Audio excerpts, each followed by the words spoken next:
whatever other platforms are choosing to present our shir. Okay, so ladies and gents, let's see where tomorrow takes us, but right now let's deal with today. Our topic of discussion was that something's missing here. Let's just figure out, I can't see the Zoom. So all I'll say is I hope everyone who's on Zoom can see me. And then I have to figure out where the Zoom went. It's usually here, but it disappeared once again. Okay, at least I'll look at the other computer, this one here. And the topic of discussion was, if a person is unwell, should they not consider it as an act of God? And I guess I could use myself as a case in point. Last week I was unwell and I could have stayed at home, and I did stay home at least one day last week, Tuesday. Thank you very much for taking over the shir.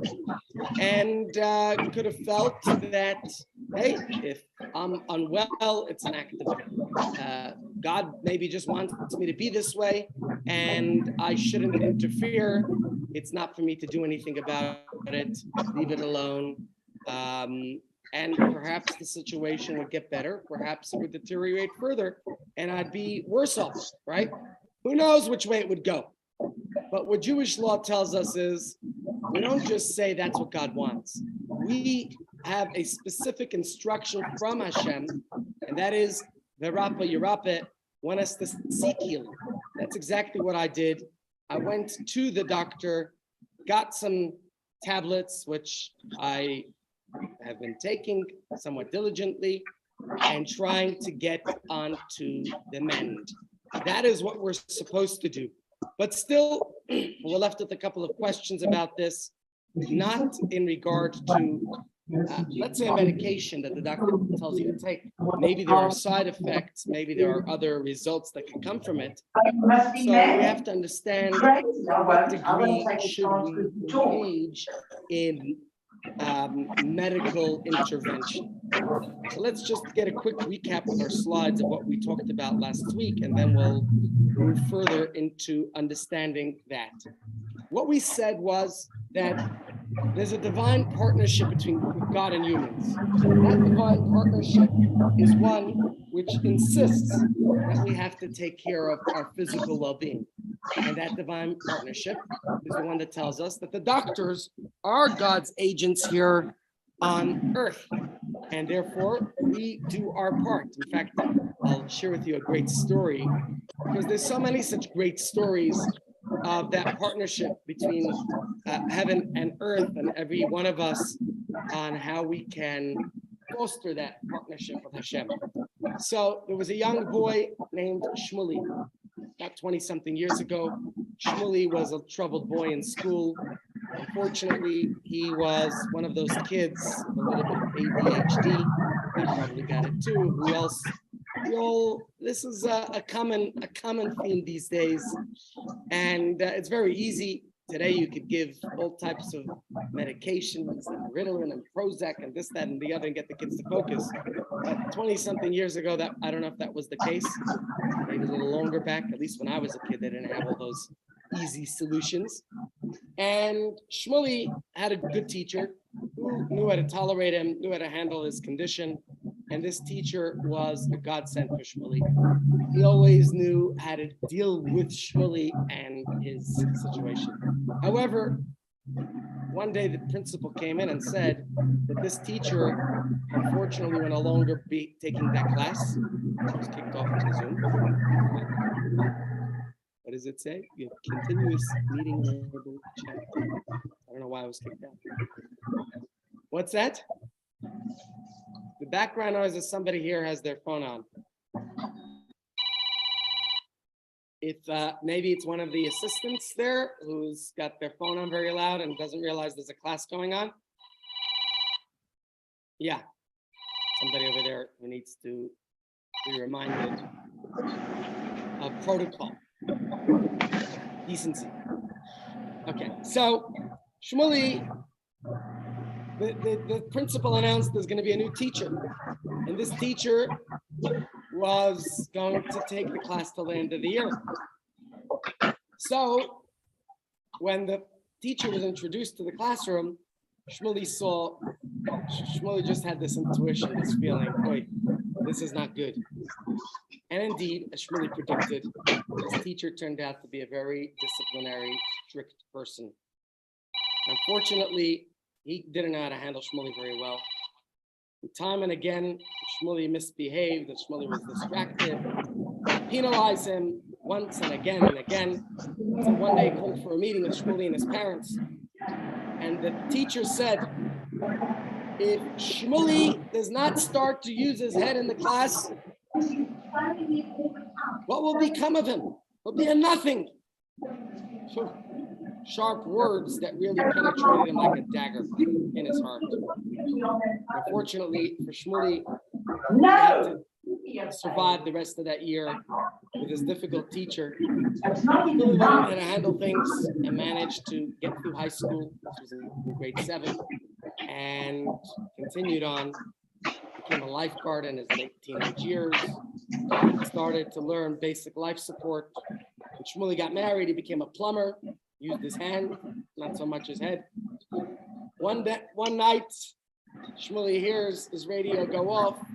There's an emergency, and Shmuley grabs his radio, jumps into his car, lights and sirens blaring, and makes his way to the location where the emergency was taking place.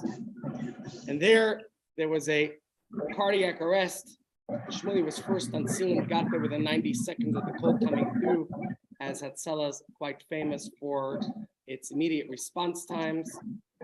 We try to have responders in all areas where there are Jewish people living. And Shmuley makes his way into the call, immediately begins to perform CPR, and is giving hard, strong concussions, pushing deep and hard, and eventually, with the help of the AED, got back a rhythm and eventually felt the pulse in his patient. And now they, with more responders on joining him, they managed to transport their patient, or they resuscitated quickly to the hospital. On the way, Shmuley's asking questions, taking the patient's information, and he came to the realization that this patient whose life he's just saved was none other than his teacher from a couple of years back. Well, that was quite an uncanny awakening to Shmuley. And here, Shmuley the nothing saved the life of his teacher. Well, a couple of weeks pass, and Shmuley receives a phone call from the family. They want to celebrate with a Seudas Haidah, which is a Thanksgiving party. Thank Hashem that their family member, their relative survived. Let me just see what the message is. Please mute your phones, too much background noise. Okay. So in the background, they're also saying that there's too much noise. So whoever's got noise on, to try to please mute them. Thank you. All right, back to our story. Shmuley, thank God. Shmuley was invited to this party, and he comes and he sees that this former teacher of his, he asks him, do you recognize me? The teacher says, no, he wasn't conscious when he suffered a heart attack, but he's told that Shmuley's the one who saved his life, and he thanks him profusely. Shmuley says, no, I'm not talking about a month ago. I'm asking if you remember me from 2.5 decades ago. No, I'm not sure. Were you a teacher in the school? Yes. Grade 7? Yes. Remember you had a student, Shmuley? Yeah, he was a handful. Well, I'm Shmuley. Shmuley, wow, thank you for saving my life. I'm so grateful to you. It's okay. That's my job in Hatzalah. That's what we do. But I need to ask you, do you remember what you said to me one day when you called my parents and I in for a meeting? He says, no, remind me. Oh, I had many meetings with many parents. Well, you told me that if I don't use my head, I'll become a nothing. Oh, I can't believe I spoke that way to you. I'm so sorry. It's not the way a teacher should speak. I must have been under pressure. I'm so sorry. Please forgive me. No, it's okay. It's just uncanny that here's this nothing that saved your life. Oh, So the teacher said, please allow me to make an announcement. And he got everybody's attention and allowed, he thanked Shmuley once again for saving his life just a month ago. Not for Shmuley, he wouldn't be there that day. You know, from a heart attack, it's minutes that it takes to save a life. And Shmuley's unparalleled speed that he came and arrived first on scene and immediately began to perform quality CPR. But he wanted to tell his family and friends more than that. He says, I want you to know that 20-something years ago, I happened to be Shmuley's teacher. I didn't recognize him, but he recognized me. And I want you to know that I said something unkind to Shmuley back then, for which I beg his pardon and forgiveness. But I want you all to know to be careful with your words. In fact, we read it in last week's Parsha, that Miriam, who out of concern and care and love for her brother, spoke Lashon Hara, and yet Miriam was isolated. She was quarantined for it. And the people all had to wait for her, just like she waited for her baby brother, Moses, when he was young. But yet it wasn't becoming of her to speak that way.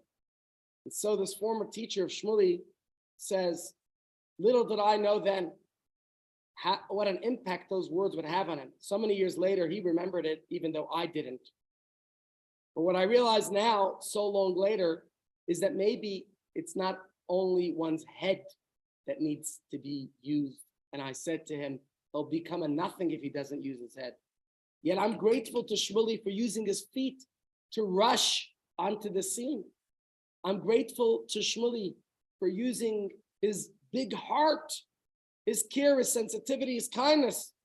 I'm grateful to Shmuley for using his hands to perform the quality CPR. And so we could all take a lesson from that, the teacher said. I guess as we're talking here about our partnership with Hashem, we realize everyone has a mission in this world. And most importantly, recognizing that divine partnership with humans. Yeah, Miriam.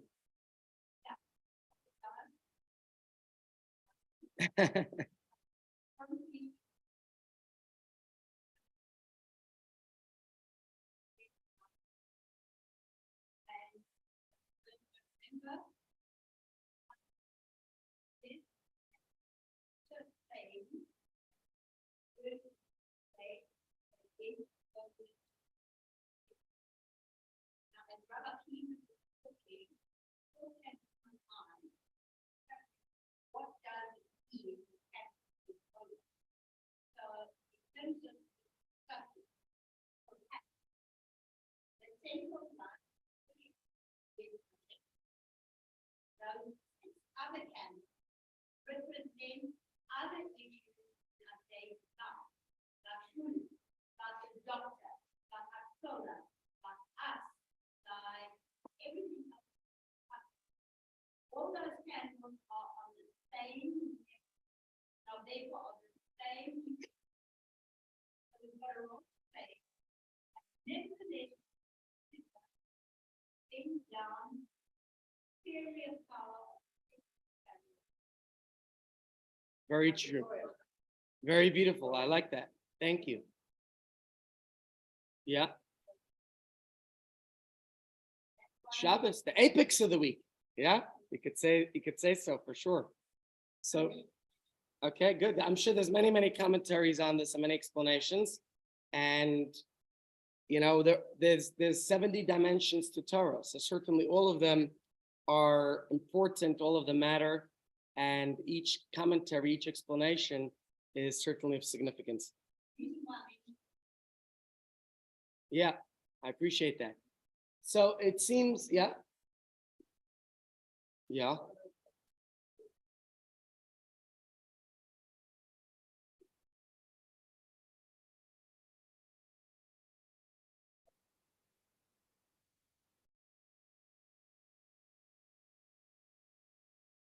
Mm-hmm. It's true, not everybody is necessarily the academic or the intellectual. Personally, I want my kids just to survive school intact and have a good dignity, a good sense of self-worth. That's more important to me. And the academics, I wasn't the greatest academic myself, so hopefully they'll get through unscathed. And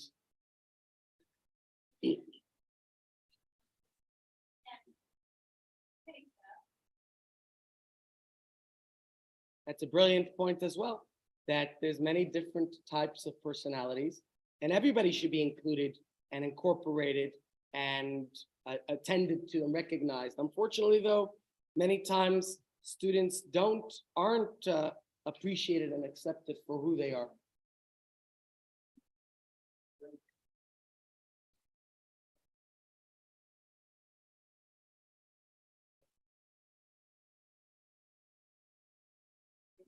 Yeah.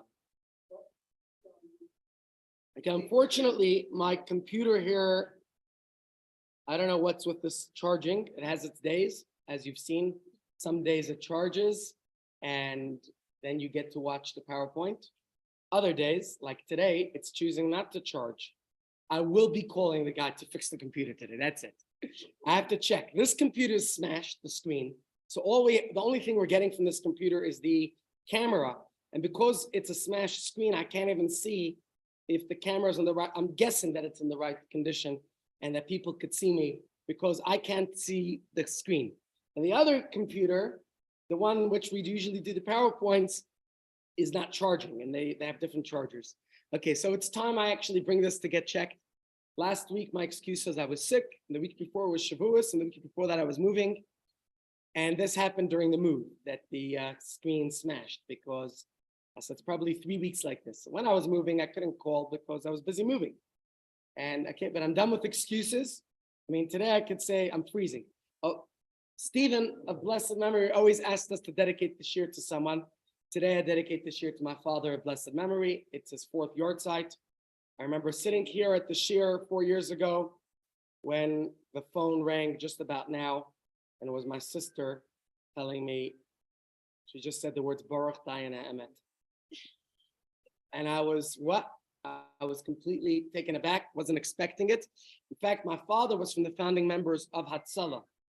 He was a founding member of Hatzalah in New York.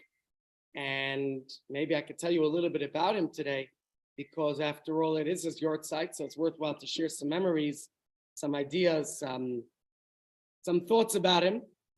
But just thinking about that, and I remember what one person told me, there were many people during Shiva. Unfortunately, we only get to learn about people sometimes after they pass away. Sadly so. I mean, of course, we know people in their lifetime, those who know them.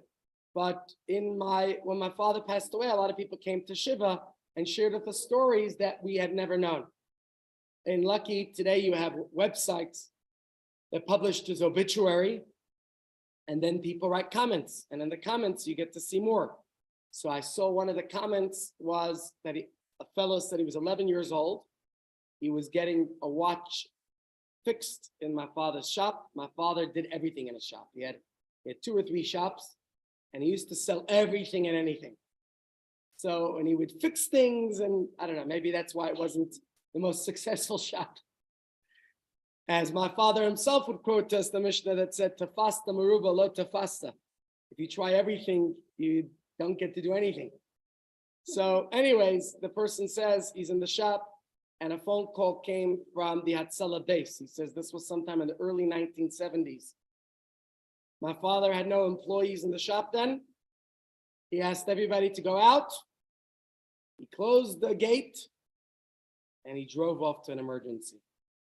Yeah. Today, thank God, nobody in Hatzalah has to do such things. Today, Hatzalah is a lot better organized and understanding that if a shopkeeper doesn't have to lose business to respond. In New York, there's enough responders that they don't have to worry. And here in Joburg, we have employed full-time members, staff, who know that it's their job, they're getting paid to respond to emergencies, and that's what they do. So that's the story. Yes, today is a very special day, the 23rd of Sivan. Today is the day that Mordechai HaTzadik managed to convince King Achashverosh to rescind the decree against the Jewish people in the Purim story. And so our sages tell us that just as King Ahasuerus sent out a new decree that the Jews are allowed to defend themselves, well, likewise, it is a message to all of us that we too can ask the King of all kings, ask Hashem for anything you desire. And there's no doubt Hashem will respond. Hashem will grant us all of our requests. So if you notice, many Megillas, every single column of the Megillah starts off with the word Hamelech, yet Hashem's name is never mentioned in the Megillah. When it refers there to Hamelech, literally it's talking about King Ahasuerus. But who is the great king, ultimately the king of all kings? That's a reference to Hashem. So our sages tell us that this is an appropriate day to ask the king of all kings, Hamelech, Melech Malchei Amlachim HaKadosh Baruch Hu, for any requests that we might have. So before we get back to our discussion, especially since I do believe that the PowerPoints that I prepare are helpful, and I finished this lesson in here, I'm hoping that the computer could charge up a little bit, and then I could give you some of the PowerPoint presentations and the texts I prepared. I'll share with you just a little bit about my father, who was born in Moscow. There's a little bit of confusion whether it was 1937 or 1939. 1937 is the year we believe his family that he was born, but he has documents that say 1939. In those days, they had to sometimes forge and change documents for the benefit of, for certain, for military evasion and things like that. He was born in Moscow in a village called I'm not sure how you pronounce it, but the point is that's where he was born. He was at a young age, his family moved to a city called Samarkand, which is Uzbekistan, for a variety of reasons. One, my grandmother, who was involved then, she had a dual job. She worked for the KGB. She had some kind of position. I don't know if it was an official employment or if it was a voluntary position. But either way, she had some kind of a job with the KGB. And she was a young lady then. She worked there in some kind of a secretarial position. And yet she saw that there was a man coming in every day. This man looked like a Hasidic Jew. He had a beard. He had Hasidic, he looked Hasidic. In those days, if you looked Hasidic, it's one of two things. Either you're a fearless Jew, which is what Hasidim were like, or something else. And in this case, this man had a reputation. They called him Itche der Masr. Anyone know what Masr means? Informer. Informer, Masr.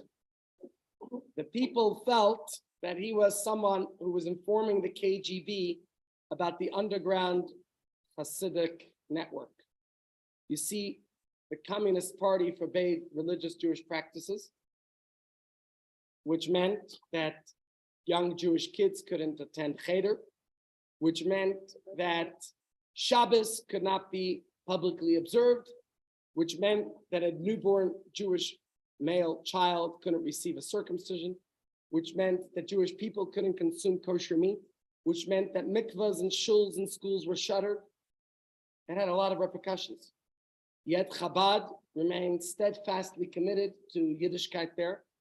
And the previous Lubavitcher Rebbe, Rabbi Yosef Yitzchak Schneerson, had a whole network of Hasidim who remained dedicated and committed to keeping the survival of Yiddishkeit happening there, which my family was part of that.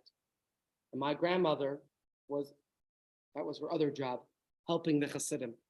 And when she saw this man coming through day after day with lists, she one day took a glance, and that list was filled with names of fellow Hasidim who lived in Moscow. And she did not have an iPhone in 1939 or 41, whatever year that was. She couldn't take a picture. She had to take a picture in her mind and try to memorize that list to the best of her ability. And with 3 young children, she ran around town that the next day or so, informing whoever's names appeared on the list that the KGB are after you. She didn't have more information, but that their names were submitted to the KGB to be investigated. Of course, once she did this, her own life was in jeopardy, and therefore she took the risk of moving to a foreign country, which you can imagine was during the Second World War then. There was a lot going on.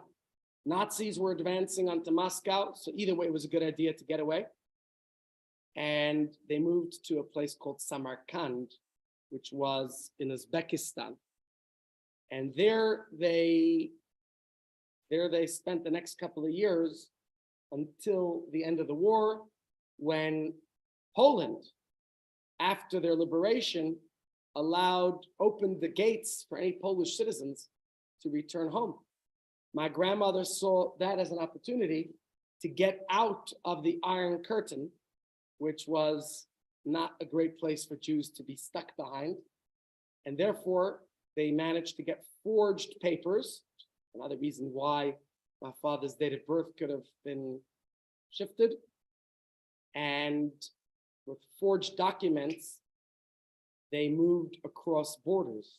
Of course, by that stage, my father was already 8, 9 years old and didn't speak a word of Polish, which he told us crossing the border, the Polish guards had to ask him to speak some Polish, which he couldn't utter a word of, as you can imagine. So it was very interesting times. And they had to go from country to country, Czechoslovakia, to eventually winding up in the DP camp. In fact, my father said he was in part of the time in Bergen-Belsen, which after the war served as a DP camp, a displaced persons camp. Eventually settled in a camp called Pocking. Pocking was another DP camp where they stayed until they were able to catch voyage, to get onto a ship, which would take them to then Palestine. Anyone who guessed the name of that ship? It was an old American ship, which was making its way to Israel, none other than the Exodus ship. Of course, they weren't admitted into Israel. The British did not allow them to come in, and they had to go back to Europe. It itself was another story for that, it wasn't an easy time where, like I said, they went through hard times. Eventually, they settled in Israel in homes that were vacated, that were previously occupied by Arabs. And for whatever reason, the Arabs left the homes. I'm sure there's different narratives out there. Maybe they were promised, let us fight the Jews, and then you'll get back. Whatever the case was, it was a small house in which my father's parents moved into. So they moved out of that house, and a different family moved in, and they found the treasure behind the walls. But obviously it wasn't meant for my father's family. That was in a neighborhood called Nuscha, which was somewhere in Lud. Can I just remind everyone that we are being broadcast onto other people are listening. If your phone is not on silent for everyone else's sake, don't you mind to just put it onto vibrate so that it doesn't disrupt everyone else. I think we've had already 4 phone calls come through, and I'm getting messages in the chat asking, please it's too noisy. So if you're to put your phone on to vibrate, you just push that button there. See the little button, you just move that button back. Your phone will vibrate instead of ring. Okay, thank you, everyone. There's a lot to think of back then. I'm trying to put together. I probably the last time I looked through my notes of different things my father said was back in it was a couple of years ago. So I really should have done something else. Is maybe to read to you a little article that I put together back then during Shiva. But if those of you on Facebook, I reposted yesterday something that I wrote during Shiva, and you could read there the a little, memories that I put together in a little bit more of a cohesive format. So if you want to know a little bit about my father, you could go to that and see there. On Facebook, correct? Yeah. Yep. I'm just going back into little memories of things. My father was, sometimes we would walk together to and from shul. My walk to shul now is a mile, and as a kid, I probably had about a mile's walk to shul as well. So I would walk with my father. Sometimes, if I was lucky, he would tell me a little bit about his childhood. I remember him getting a little bit livid when he was remembering life in the DP camps. He would have to travel by bike to bring kosher food to his father, who was hospitalized. And he said, there in Germany, it was in Poking, which is in Germany, German kids, you would think after the war, they were a little bit tamed, calmed down. He said, no, they would throw rock stones at the Jewish kids who were in the various camps. So that anti-Semitism, unfortunately, was deep, deep in their veins and ran in their bones. Sorry. Becky, we're in the middle of a shiur. Is this an urgent matter? Sorry. Okay. My father would talk about his childhood in Israel, where many Jews, unfortunately, you can imagine, many of them were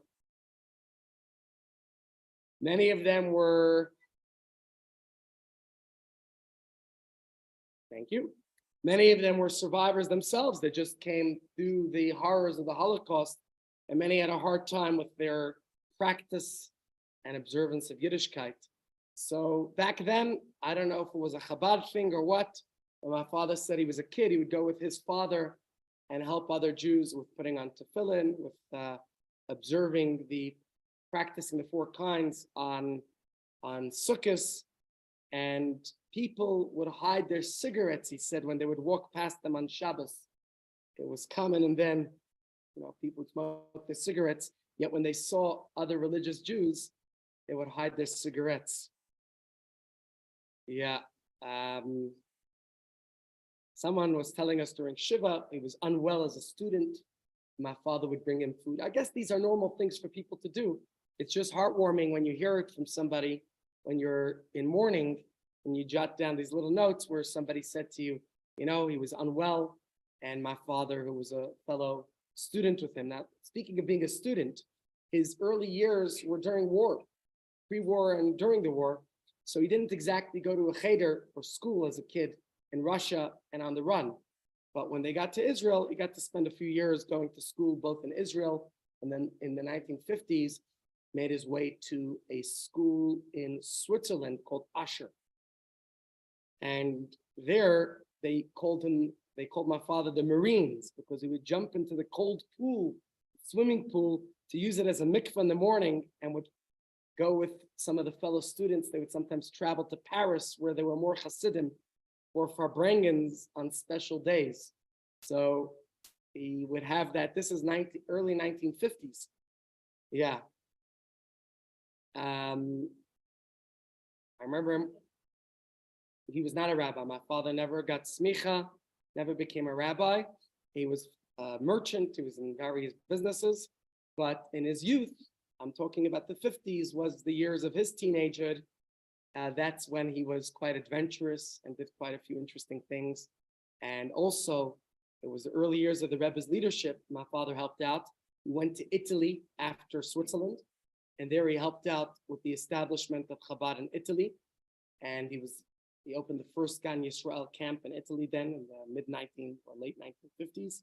Told us about an incident where they had a little buggy, one of those little Volkswagen cars, flipped over. And I don't know, today's cars, I don't know if it's something we could do, but I remember him telling us back then, I managed to flip the car back over. So, today, I don't know if that's at all possible. I think the cars are made of different material today. So back then, the cars were of a stronger metal that I guess somehow they were safe when they got out of the car.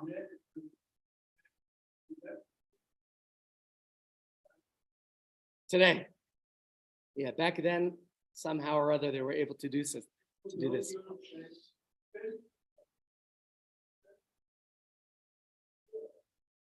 Yeah. In the 1950s, there was I don't know if my father was there, but his younger siblings were studying at a vocational school in Kfar Chabad. And I'm not sure the reason why, but my father's siblings wound up staying home from school that day.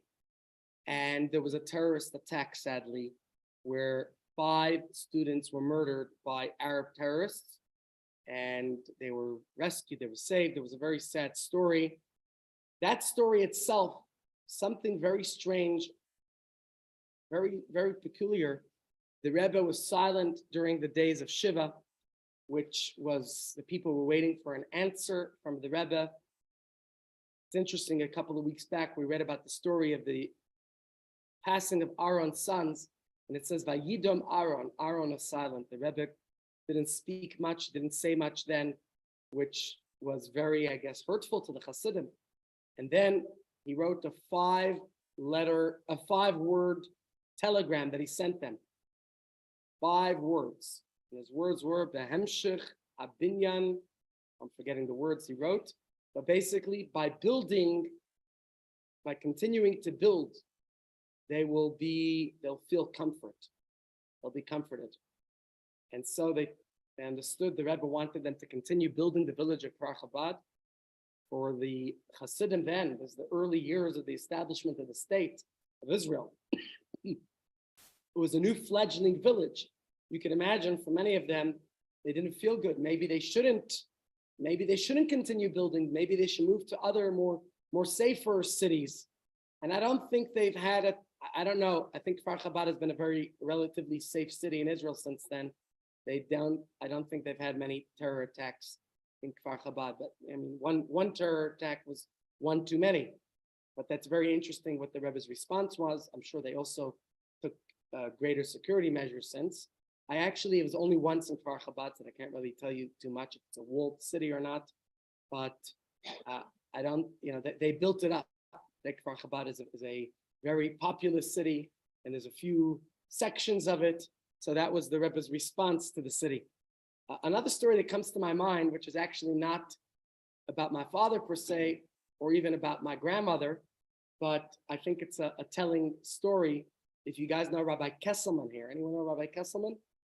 So Rabbi Kesselman's father was my father's teacher when he was a young boy. He taught him for his bar mitzvah, which was in 1950.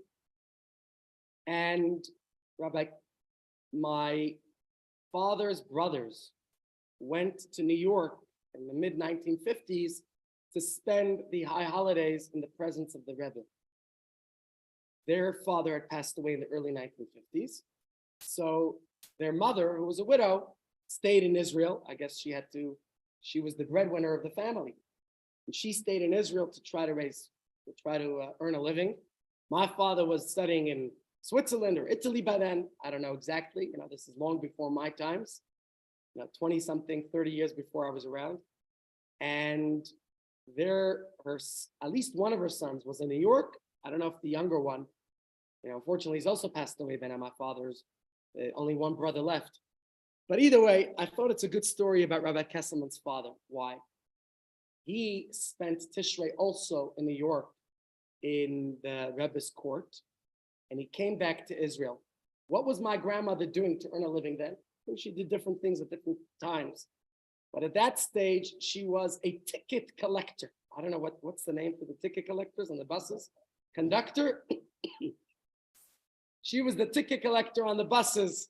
Last time I was in Israel with a couple of rabbis, we didn't know that on the tram in Jerusalem, they have the new light rail.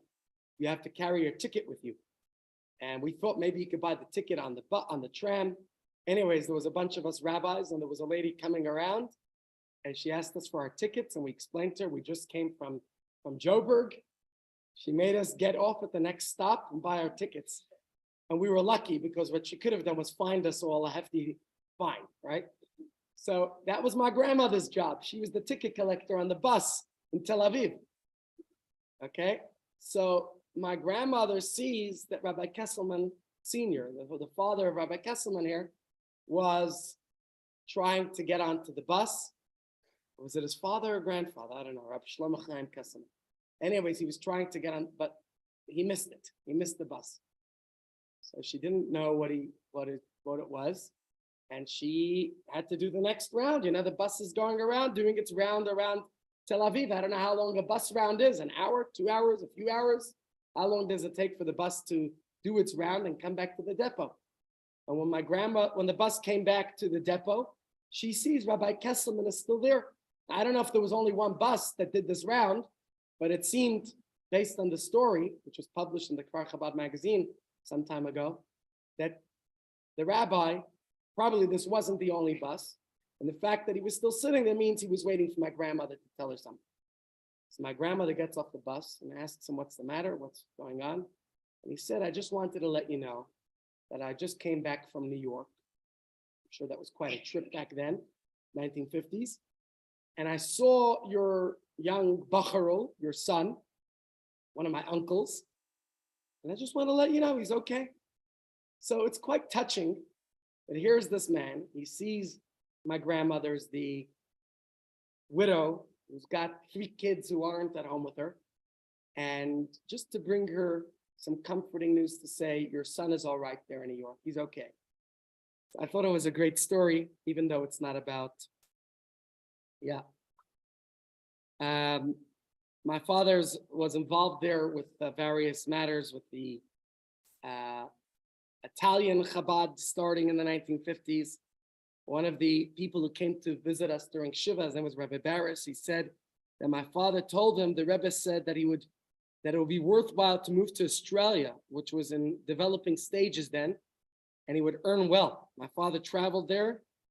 He found it too far, but eventually my brother settled there, and my brother's been living there the past 25 years.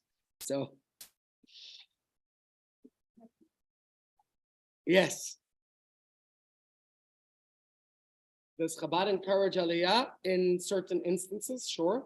The Rebbe certainly encouraged many people to move to Israel.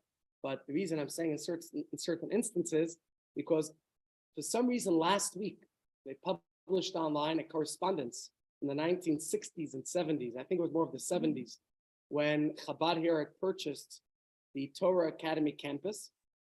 And the Board of Jewish Deputies here, this must have been the late 70s, early 80s actually, they wrote to the Rebbe to try to discourage Chabad from purchasing this huge property. Torah Academy property was actually bigger back then than it is today, because at some point they had some financial troubles and they sold off parts of it. You could see the wall is the same, but next door they built a whole development. But you could see that because the retaining wall is the same, you know, I wasn't here in those days, but people told me that it was part of the bailout plan for the Torah Academy. But in this letter that's signed by, again, one is a Kalmanovitz, and the other is two people from the Board of Deputies. You might remember who was in the Board of Deputies back then, late 70s, early 80s. And they wrote to the Rebbe to halt the purchase of the Torah Academy property. And not only that, they said that South Africa has got good Jewish schools, and they guarantee the Rebbe they'll cater to the Lubavitch educational requirements. And not only that, they believe that South Africa is a dwindling Jewish community, and instead Chabad should be encouraging people to make Aliyah. So this will answer your question. In this particular instance, the correspondence goes back and forth, and you can see that sometimes that obviously the letters came to the Rebbe with some delay, or maybe for some reason his response came in a little bit of delay, because each time he apologizes for his delayed response. But in his responses, the Rebbe did not encourage Aliyah. He said he found that it was detrimental for many of the South African Jews who moved to Israel. So I'm not exactly certain, but I know that one rabbi here in our community likes to say to people that the Aliyah should have a neshama.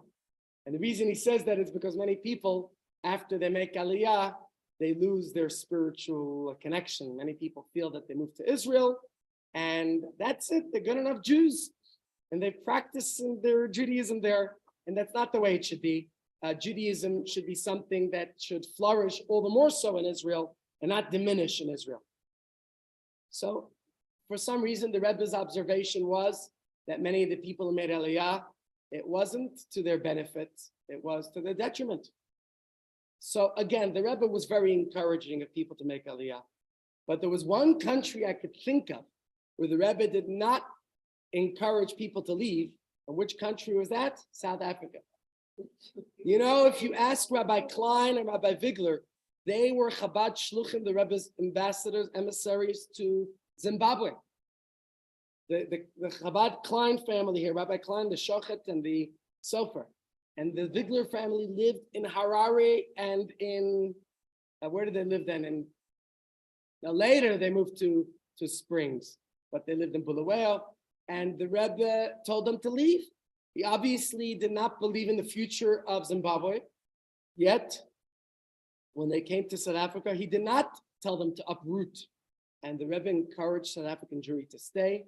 Over and over again, many times, he said it will be good here till Mashiach comes and even better after.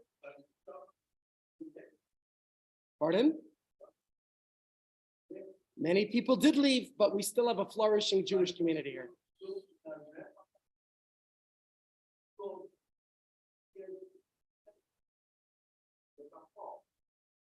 Yeah. Okay, so that's just a side note on about Aliyah. So certainly, I believe people should go home to Israel or stay home here in South Africa. That's what I would say. I wouldn't discourage people from going to Israel, but I think when the Rebbe did, he had his reasons for it. But there's no doubt that he encouraged Aliyah. In fact, Chabad settled in Israel already in the 1700s, in the early Yeshuv, in the early settlement in Israel. And when they accused the Rebbe of not supporting the land of Israel, his response very simply was, I support Israel wholeheartedly. And in fact, there are many Chabad settlements in Israel, from Kfar Chabad and Shikun Chabad and Achalat Har Chabad. There are many Chabad communities in Israel. If you look at Hebron, if you look at the massacre in 1929, many of the people who were murdered in Hebron were Chabadniks, because Chabad had a very big settlement in Israel that was there in the 1700s. There was a Chabad yeshiva in Israel that started in the mid 1700s.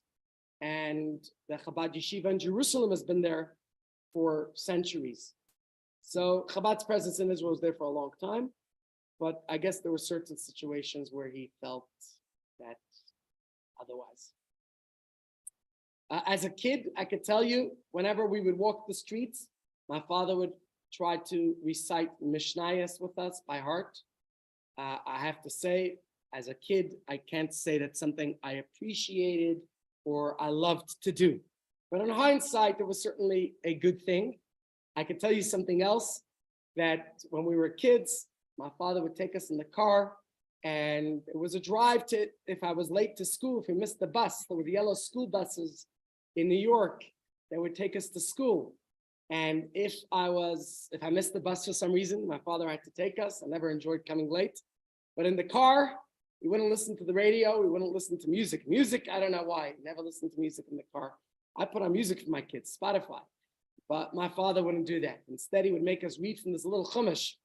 Now, on the one hand, truthfully, I would get a headache from it. I would get motion sickness every time, and it wasn't pleasant. But certainly something to remember, traveling in the car, he'd make us read the chumash to him. And he said if he was deprived of it as a kid because of their conditions and circumstances, he was gonna do it with us when we were kids. What's that? Okay, my father would say when we were walking to shul or wherever we were going and reciting Mishnayos, he said, you're walking with the Tanaim, the authors of the Mishnah. We were walking with them, basically. He would often quote the sayings of our sages of blessed memory and many other life lessons. He liked to quote various proverbs, and he would always try to do that with us, review the parsha of the week with us, and encourage us to say a Devar Torah, a inspirational thought at the Shabbos table. I am not as successful as my father was in that. Maybe because he had that Russian iron fist with us a little bit, and we were scared to leave the table. My kids are always running off the table, which maybe I got to learn a little bit how he did that. He would also, although he would come home very late, he always tried to do homework with us. You know, these are basic little things, but that sometimes you take for granted, doing homework with one's children. And I think it's something to be, if I look back at it, I don't know if it was easy for him, and it wasn't necessarily easy for us, but it was something that I'm very grateful for in hindsight. When he would do bedikas chametz, searching for the chametz in the house, my father would squat when he would pick up each piece, and he would triumphantly announce whenever he would pick up the piece, aha, aleph, aha, beis, until we got all 10 pieces of chametz were found. What's that? Yeah, every room throughout the house. Our Shabbos tables was a very long affair. It would last for many hours, and we'd invite a lot of guests. My father would invite stragglers of people in the shul, but not necessarily others would. Again, as a kid, I didn't appreciate it because sometimes some of these guests were unsavory, and sometimes you had somebody sitting next to us at the Shabbos table who maybe had an unpleasant smell. And I'm saying these things. As a kid, I did not appreciate it. I could say it today that, you know, obviously he had a soft spot in him for others. As kids, I wasn't grateful for it. And eventually at some point, I think I told you the story when that stopped, because one day in the middle of the meal, somebody disappeared. He was actually a doctor. I don't know what this guy was thinking. We had a 3-story house. So the top floor was, we had tenants. So the other two, the basement was ours. It was mostly storage. But if somebody needed the bathroom, they basically went either into the main bathroom or downstairs. So imagine a house with 10 inhabitants and only 2 bathrooms. A little different than what we're used to here in our spoiled home in South Africa. Anyways, one Shabbos, I remember, this fellow disappeared, wondering where did he go? The bathrooms were empty. We wanted a bench. You know, when you want a bench, you want to make sure all the guests are back at the table. This guy's jacket was still sitting at his place, so you know he was still somewhere in the house. Where did he go? And eventually we found him in my parents' bedroom. And that was the end of bringing other strangers to the house. He would sing lots of songs and very interesting songs at the table. Some songs that he learned in his time in Switzerland, where he went to school. My father was multilingual, actually spoke many languages. What made you ask about his languages? What made you ask about his languages? Yeah. I guess that's an advantage at a young age to be in so many countries. So growing up in Russia, he spoke Russian. And then I guess the time traveling through some other countries, picked up some other languages. In general, I feel like Europeans have an advantage over people in certain other countries. I remember I spent the summer in Antwerp. My father also must have spent the summer there sometime in the 1950s, because some people there remembered him in the 1950s. I was there 20 years ago, so the people who remembered him were from 50 years before. And I have to say, he was multilingual. He spoke fluently a good dozen languages. Russian and Spanish and Italian and French and Swiss and Schweizerdeutsch and German and Yiddish and Hebrew. And then he had a whole, I don't know how many other languages. I think he had about a dozen languages that he spoke quite fluently. And in fact, these languages were part of what he did later on. My father, one of his side hustles was he was a money exchanger. Growing up in Brooklyn and Crown Heights, that was very handy because many guests would come to spend the month of Tishrei or many other times all year round. There would always be guests, especially whenever holidays would come around. High holidays, and then for Hanukkah, and then for the Hasidic special Yom Tovim, Yud Shvat, the day the Rebbe became leader, which was the anniversary of the previous Rebbe's passing. It was probably one of the busiest times, very cold time. And thousands of people would come to New York from all over the world, and many of them would come to our house to change their money. So my father was a money exchanger. What do they call it? The auto de change. There's a name for it. The bureau de change. Yeah, our house was that little bureau de change. And people would come and he would speak to them in their native languages. It was always interesting to watch. So always when the holidays came around, we would see many people coming and he would be speaking to them in their languages. Also, the guests who came to our Shabbos tables were from all over the world. Our Shabbos table each week, we'd have people from everywhere and anywhere.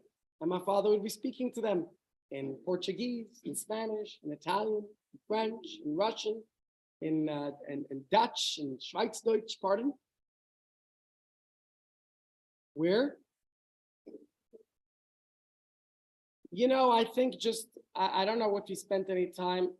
He may have spent some time in Brazil, but that would be Portuguese. I think firstly, but once he picked up languages, he just had this knack for it and enjoyed languages and eventually just picked up one language after another and appreciated the differences between them. Yeah, he was there for a while, for a couple of years. So that was something. Yeah. Yep. Yeah. When did he go to America? Early 1960s, he arrived in America and was then recruited into, there was a war going on. What war? Vietnam. And my father was recruited then into the US military. He was afraid. He asked the Rebbe for a blessing. And the Rebbe said to him not to worry. He has a mission there. He never was dispatched. He was never deployed to Vietnam. He wound up staying at a US military base, I think for 2 years or so, in Jackson, no, not Jacksonville. Jackson, what is it? South Carolina, North Carolina, Dakota, I don't know, somewhere, I forget the name of the place, but one of the big US military bases. Pardon? No, further out. And he did a lot there. He was like he wasn't a chaplain, but there was a reformed chaplain. There was a chaplain there for the for the soldiers. I'll tell you a very interesting story. I was in yeshiva, and I had a friend there. His name was Hillel. I won't say his last name in case he doesn't appreciate it. Hillel was with me in yeshiva, 2 years older than me, but older, few grades above me. But he wasn't local. He was from overseas. And so on Shabbos, I used to invite friends. Like I said, we always had a very full Shabbos table. When I was a teenager, after we stopped bringing these strange people that we didn't appreciate as kids and didn't enjoy as kids the company of, I'm not sure how much my mother loved it, but she prepared anyways wholeheartedly. She prepared a delicious Shabbos meal, and my mother's Shabbos meal was, my wife prepares delicious food, and probably more contemporary than my mother's. My mother was very old time and European, but my mother had multiple courses and she would prepare for all these guests. Other big differences, my mother's food was all on disposables except for Pesach and maybe some other Yom Tovs as an exception. We were disposable, which meant that after the meal, you know what we did? Actually, after each course, we would start our first course was always what my mother called a Vorspice. Vorspice, and every week was something else. She had a cycle of things that she would do, and each few weeks she would repeat the same cycle. So one week we'd started off with a fruit salad, and after Kiddush and Challah, it would be a fruit salad, and the next week it would be a melon or a cantaloupe with like a tower of fruits on top of it, kiwi and strawberry and something else. And then the next week you would have a half a grapefruit, those big grapefruits, they would call them pamelas, and you coated with sugar, and then also kiwi, strawberry. My mother liked to start off the meal that way. No, it wasn't Mississippi. I'm telling you, it was, tell us. Yeah, but there's a few Jacksons in the US. I think it was in one of the Carolinas, I'm not certain, somewhere there. One of the north or souths. Anyways, doesn't matter. Then there would be a fish course. I think I went through this some time ago. The fish course, it was gefilte fish with grain, and sometimes, and she would do white fish in a platter. And then it came with multiple salads, baba ganoush, and this salad and another salad, a whole bunch of salads. And then there would be hot soup with sometimes matzo balls, and always with, what did he call those? Not knedlach, the croutons, the mandlach and lakshen.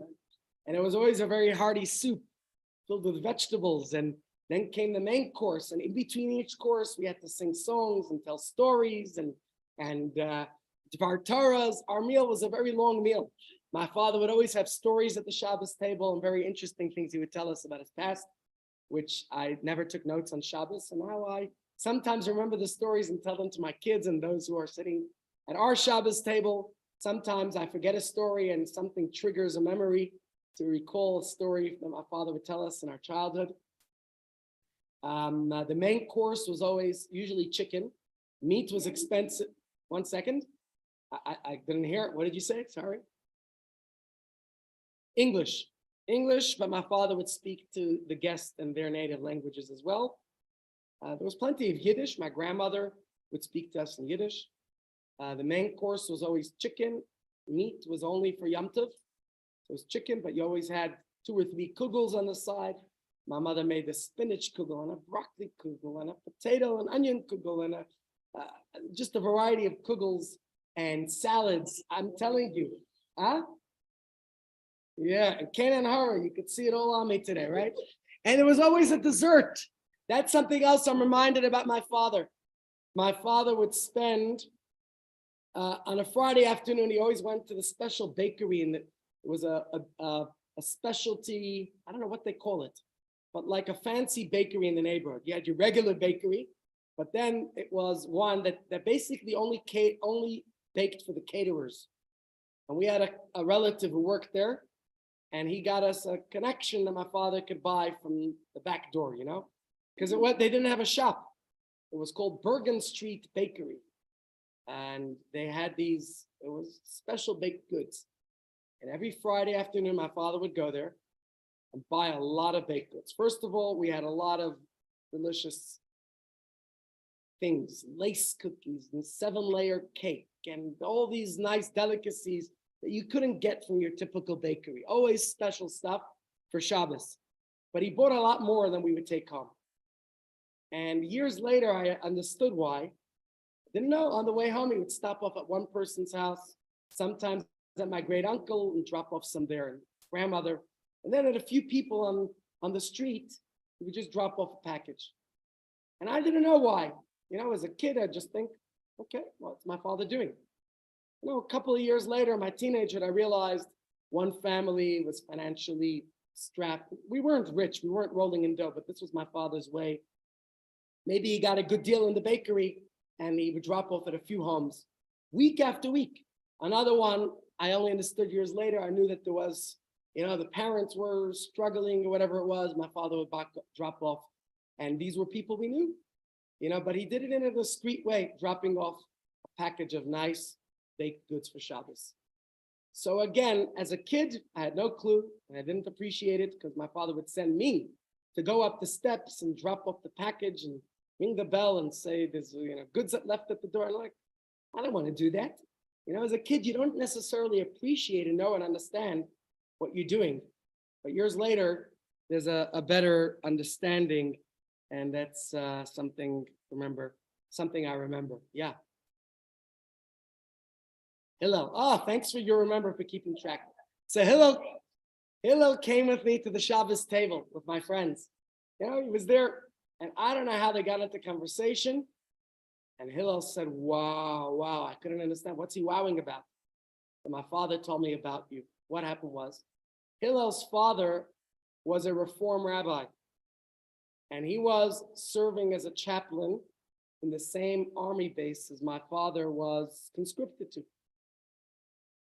And my father was fresh out of his days at yeshiva. My father would study Talmud with Hillel's father. And eventually Hillel's father decided he didn't want to be reformed. He wanted to return to a practicing Judaism in the traditional way. And Hillel says, although it's years later that his father said that sparked his interest in becoming a Baal Tshuva, call it, from being a Reform rabbi to go back to halachic Judaism. And what was it? Learning Gemara with my father there. My father was not a rabbi, like you asked before, Cynthia, was my father a rabbi? No. He was just, but he studied in yeshiva, the traditional way. And because he did that, he studied with this man who was there to serve the Jewish soldiers as their chaplain. And he felt that he wanted to practice Judaism in the right way. And he moved up the ladder, call it. Okay, so that's Hillel, who was a yeshiva boy, and said to us at the Shabbos table that it was my father back in the 1960s, and this is in the 90s that Hillel was coming. So 30 years later, Hillel's father, who in the military was with my father, and yet 30 years later, they get to meet. And he said it was, he told us, yeah, thanks. I knew I lost track of saying of something there. Yeah.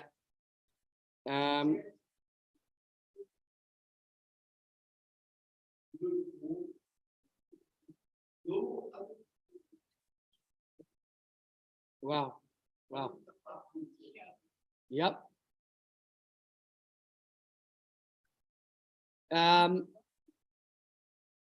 Yeah.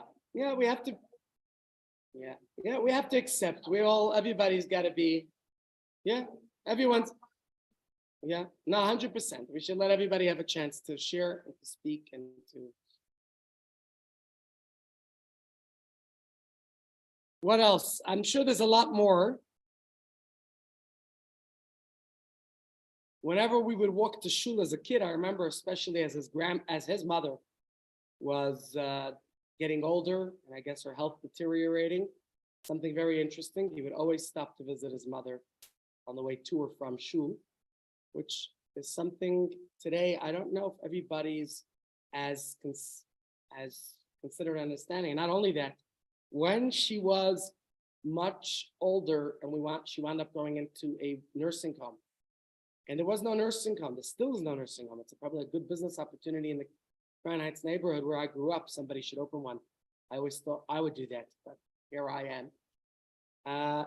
He found a place for my grandmother to live, a place called the Sephardic home.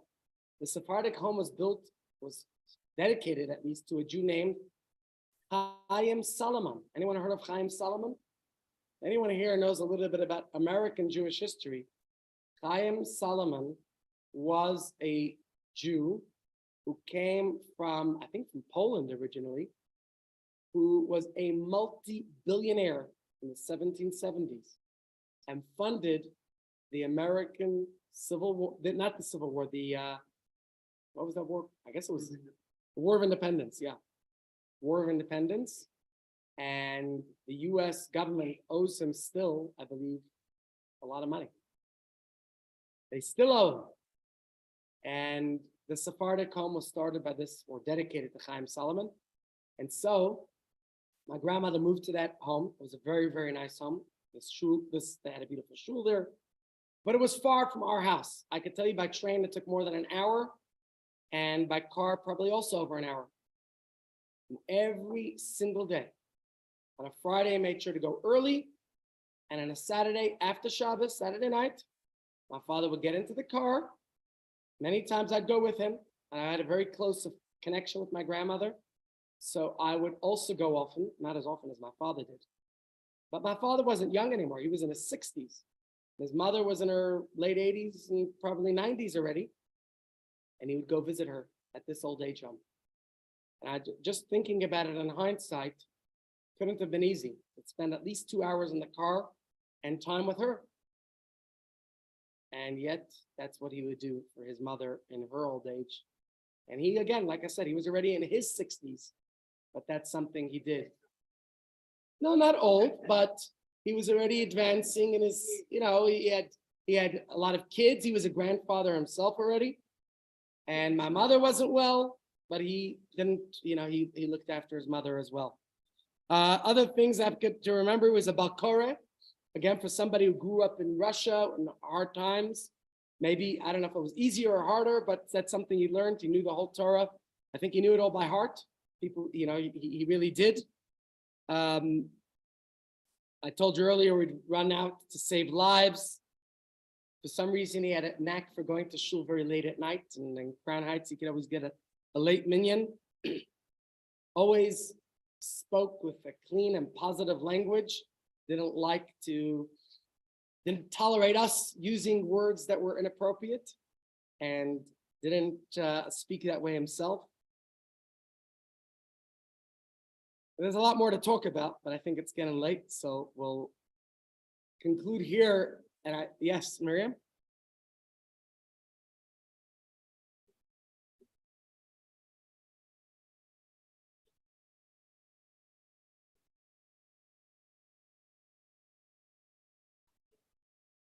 Doctors in medicine, what I'm going to do is I hopefully will charge this computer up somehow or other. And like this, we could bring it back. I will say that my father was not the kind of guy who went to doctors. It was not the kind of guy who took medicine. He was made of different blood than I am, I assume, because he would go outside in the cold, frigid weather. And somehow my mother would say, put on a coat. He didn't care. He grew up. My mother grew up in Israel. So for her, I guess the climate was more similar to here probably. And, there is winter in Israel, but it's definitely not as cold as New York's winter. And it's definitely much shorter than New York's winter. We grew up in the cold of New York. And to him, he would go outside in short sleeves in the winter days. I don't know how or why he would do that. Not catch a cold and survived. I guess if you grew up in Russia, where it's far colder, then that was a walk in the park. For me, I guess I'm even weaker. Doctors, I don't know why. He didn't go to doctors much. He didn't have a thing, for him in his mind, everything he could cure, I don't know how he cured. So I don't know how to connect it, but certainly had his own cures. He had something called molasses. Anyone know? Did they have molasses here? It's like a sweet honey kind of drink. Every Matzah Shabbos, we would have molasses. Yeah, he would drink the molasses. He would make soups, bringing back another memory. I don't know why. I guess as he got older and was retired and didn't go to work much, he would make a soup every day. I remember bringing my wife home once. Batya was already working from a young age, fairly young. Batya qualified as a speech therapist and worked in a hospital. So there wasn't really many days she could come to my house. But one day she came. My father had this thing, come back from shul after Shacharis. So we probably davened somewhere between 9 and 10. I'm remembering particularly after my mother passed away. It's already a long time. And my father really he lost it after my mother passed. He really didn't regain his, he started going downhill, stopped working and didn't do too much. But one thing he did do every day, he'd come home after the minyan. So he would go to shul with me, and we probably caught about a 9 o'clock or 10 o'clock minyan in Brooklyn. That's fine. And then he would get home by 11 and he'd make a soup. What was in the soup? Every vegetable you could imagine. Broccoli, spinach, okra, potatoes and onions and garlics and leeks and beets and this and that. I wasn't a particular fan of the soup. I didn't enjoy certain other vegetables, but that was his thing. And Batya was very nice. She would enjoy the soup with him. And any person he could invite into the house, come have a bowl of my soup. But it was I'm sure it was rich with nutrients. I was a junk eater, I gotta say. I have more of a knack, a taste for junk kind of food. But that was his thing. He had these healthy soups he would make. Anyways, there's a lot more to talk about. I'll conclude here because it is late and I want you to enjoy lunch. But I thank you for indulging me and sharing with you some memories of my father. And there's a lot more to talk about. Thank you. Thank you. Thank you. Certainly life lessons can be learned. May his memory be a blessing, and wishing you all a great day. See you all tomorrow. Please God, we will get back into our